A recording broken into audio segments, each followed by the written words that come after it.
Stephen Hawking एक ऐसे इंसान हैं जिन्हें पूरी दुनिया का सबसे बेहतरीन साइंटिस्ट और फिजिसिस्ट माना जाता है। दोस्तों, आपको ये बात तो पता ही होगी कि दुनिया में जितने भी महान साइंटिस्ट गुजरे हैं उन्होंने ऐसी भविष्यवाणियां की है जिससे सभी लोग हैरान हो जाते हैं।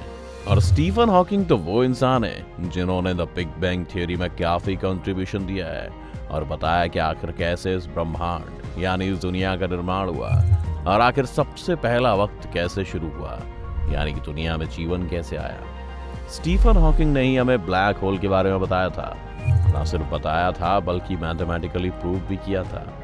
लेकिन इन सब साइंस की चीजों के साथ उन्होंने कुछ भविष्यवाणी भी की थी, जैसे कि इस दुनिया का अंत कैसे होगा, दूसरे ग्रह पर बसने के बारे में जिसके पीछे दुनिया के सबसे अमीर इंसान एलोन मस्क पड़े हैं। और आज इस वीडियो में हम आपको स्टीफन हॉकिंग द्वारा कुछ ऐसी प्रचलित और हैरान कर देने वाली भविष्यवाणियों के बारे में बताएंगे। तो चलिए शुरू करते हैं। मानव का अंत यानी एंड ऑफ यूनिवर्स। दोस्तों, जो हमारा ब्रह्मांड है वो कंटिन्यूअसली एक्सपैंड होता जा रहा है। ये शायद आप में से बहुत से लोगों ने सुना भी होगा। इस कारण से एक गैलेक्सी दूसरी गैलेक्सी से दूर होती जा रही है और बाकी गैलेक्टिक ऑब्जेक्ट्स का भी यही हाल है। अकॉर्डिंग टू साइंटिस्ट एक समय पर यह सब बहुत ज्यादा एक्सपैंड हो जाएगा, जिसकी वजह से ब्रह्मांड अपने अंत की ओर चला जाएगा। स्टीफन हॉकिंग की माने तो इस दुर्भाग्यशाली अंत को देखने के लिए ह्यूमन सिविलाइजेशन जिंदा नहीं बचेगी, क्योंकि इंसान कुछ ही सैकड़ों सालों के मेहमान हैं इस दुनिया में। इस अंत के उन्होंने 3 वैलिड रीजन बताए जो कि अपनी जगह पर ठीक हैं।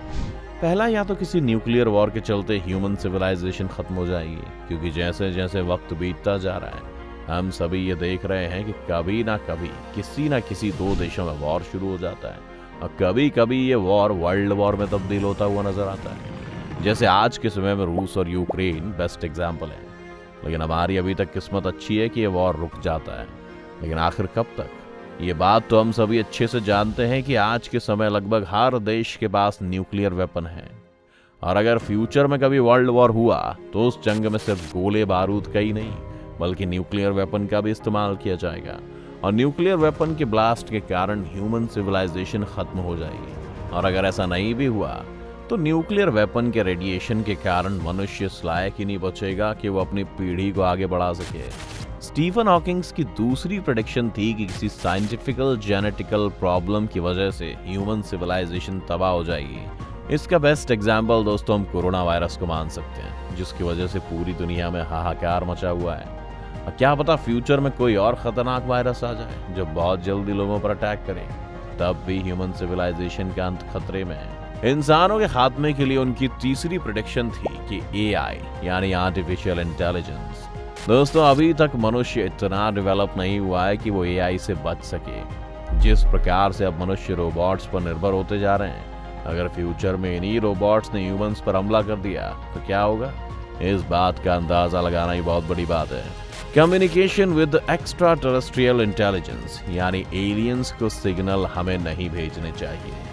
साइंटिस्ट कंटिन्यूअसली स्पेस में सिग्नल भेजते रहते हैं, जिसका काम हमने सेटी यानी search for extra terrestrial intelligence को दे रखा है, इस उम्मीद में कि अगर हमारी दुनिया के अलावा स्पेस में कोई और इंटेलिजेंट सिविलाइजेशन मौजूद है और वो अगर हमारे सिग्नल को कैच करते हैं तो उन्हें भी मालूम होगा कि पृथ्वी नाम की एक ऐसी जगह है जहां पर भी लाइफ एग्जिस्टेंस है।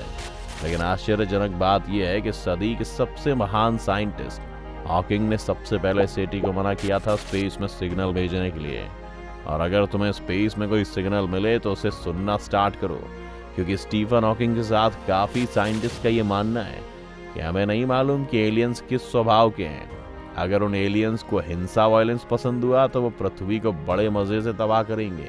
और क्या पता वो हमसे ज्यादा इंटेलिजेंट हो और हम पर कब्जा करके हमें अपना गुलाम बना लें। इसलिए सेटी को सिग्नल भेजना बंद करना होगा, नहीं तो अगर ऐसा हुआ तो ये बात तो वो हो जाएगी कि हम अपनी मौत को खुद ही आमंत्रित करेंगे कि आओ हमें मारो। आपके हिसाब से दोस्तों स्टीफन हॉकिंग का ये डर जायज है या नहीं? हमें नीचे कमेंट्स में जरूर बताएं। Genetic editing.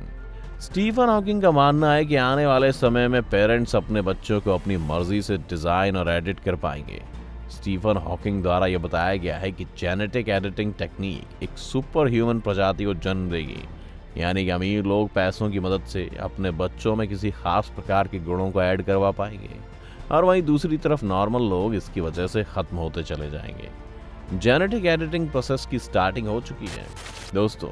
CRISPR-Cas9 ये प्रोसेस है जिसकी मदद से साइंटिस्ट जीन्स को काट कर दूसरे जीन्स को ऐड कर सकते हैं।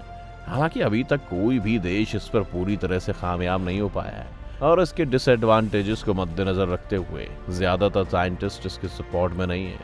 आपको क्या लगता है? कॉलोनाइजिंग अदर प्लैनेट यानी दूसरे ग्रह पर बसना। स्टीफन काफी पॉजिटिव थिंकिंग वाले व्यक्ति थे। उनका ये मानना था कि जिस प्रकार हम पृथ्वी के लोग डेवलप हो रहे हैं, स्टीफन को हमेशा ये मानना था कि एक ना एक दिन ह्यूमन दूसरे ग्रहों पर बस चुका होगा।